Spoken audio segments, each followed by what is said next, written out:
नमस्ते टीम। तो दिसंबर महीना आ गया है और ये अपने साथ कमाई बढ़ाने का एक ज़बरदस्त मौका लेकर आया है हमारी बिल्कुल नई डिवाइस सबमिशन कमीशन स्कीम के साथ। अगले कुछ मिनटों में हम यही समझेंगे कि इस स्कीम से अपनी कमाई को मैक्सिमाइज कैसे किया जा सकता है। तो चलिए शुरू करते हैं। तो सबके दिमाग में यही सवाल होगा, इस दिसंबर हर एक सबमिशन पर ज़्यादा से ज़्यादा पे आउट कैसे कमाया जा सकता है। आइए इसी का जवाब ढूंढते हैं। और इसका जवाब बहुत सिंपल है, हमारी नई डिवाइस सबमिशन कमीशन स्कीम के जरिए। ये खास तौर पर सिर्फ और सिर्फ दिसंबर महीने के लिए ही बनाई गई है। तो चलिए सबसे पहले सेक्शन 1 में समझते हैं कि ये नई दिसंबर कमीशन स्कीम असल में है क्या और इस पर तुरंत ध्यान देना इतना ज़रूरी क्यों है। देखिए, सबसे ज़रूरी बात जो याद रखनी है वो ये है कि ये एक लिमिटेड टाइम मौका है।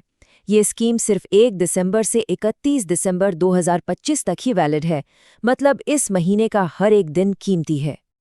ठीक है, तो अब जब हमें पता है कि टाइम बहुत इंपॉर्टेंट है, तो चलिए देखते हैं कि कमाई असल में होगी कैसे।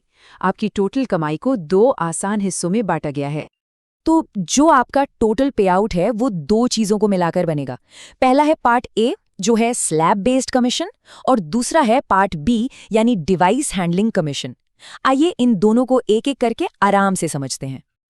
चलिए शुरुआत करते हैं पार्ट बी से, जो बहुत ही सीधा और आसान है। हर एक सफल सबमिशन पर आपको स्लैब पे आउट के अलावा सीधे सीधे 5 रुपए का एक्स्ट्रा डिवाइस हैंडलिंग कमीशन मिलेगा। ये हर सक्सेसफुल सबमिशन पर है, बिना किसी शर्त के। अब आते हैं कमाई के सबसे मजेदार और दमदार हिस्से पर, यानी पार्ट ए। चलिए समझते हैं कि ये पे आउट स्लैब्स काम कैसे करते हैं, क्योंकि असली कमाई तो यहीं छिपी है। यहाँ आपकी मेहनत का असली इनाम छिपा है। आपका पे आउट इस पर डिपेंड करेगा कि एक हफ्ते में कितने सफल सबमिशन होते हैं। अगर 1 से 9 सबमिशन होते हैं तो हर सबमिशन के 50 रुपए मिलेंगे। लेकिन जैसे ही आप 10 से 24 सबमिशन के स्लैब में पहुंचते हैं, ये रकम सीधे डबल होकर 100 रुपए प्रति सबमिशन हो जाती है। और जो हमारे टॉप परफॉर्मर्स हैं, जो 25 या उससे ज्यादा सबमिशन करेंगे, उन्हें हर एक सबमिशन के मिलेंगे पूरे 150 रुपए। जरा इस जंप पर ध्यान दीजिए। आप 50 रुपए से सीधे 100 पर और फिर 150 रुपए पर छलांग लगा सकते हैं।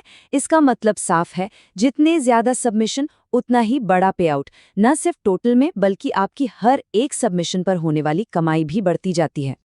चलिए अब इसको एक छोटे से उदाहरण से समझते हैं, ताकि सब कुछ एकदम क्रिस्टल क्लियर हो जाए। मान लीजिए एक एजेंट ने एक हफ्ते में 15 सफल सबमिशन किए, तो ये हुए स्लैब 2 में, जहां हर सबमिशन के 100 रुपए मिलते हैं। तो पार्ट ए का पे आउट हुआ 15 गुणा 100 यानी 1500 रुपए।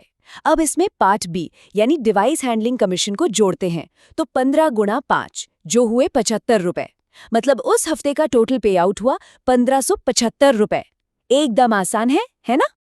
ये कमाई के आंकड़े सुनने में तो शानदार लग रहे हैं, है ना?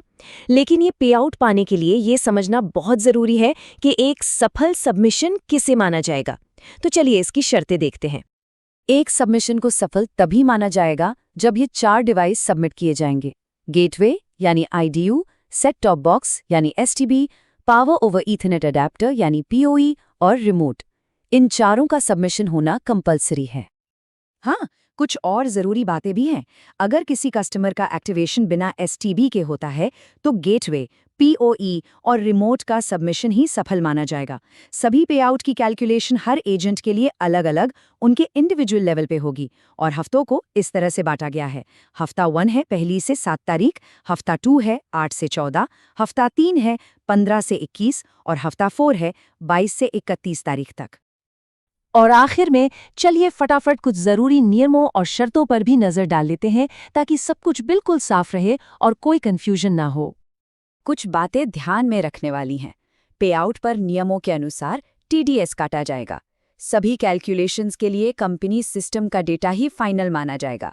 और हाँ, याद रखें, इस स्कीम में हिस्सा लेना पूरी तरह से आपकी इच्छा पर है और आरआरएल ज़रूरत पड़ने पर इसमें बदलाव करने का अधिकार रखता है। तो अब जब आपके पास सारी जानकारी है, तो सवाल सिर्फ एक है, इस हफ्ते आपका लक्ष्य कौन सा पे आउट स्लैब है? अपनी रणनीति बनाइए और इस शानदार मौके का पूरा फायदा उठाइए। शुभकामनाएं और लग जाइए काम पर।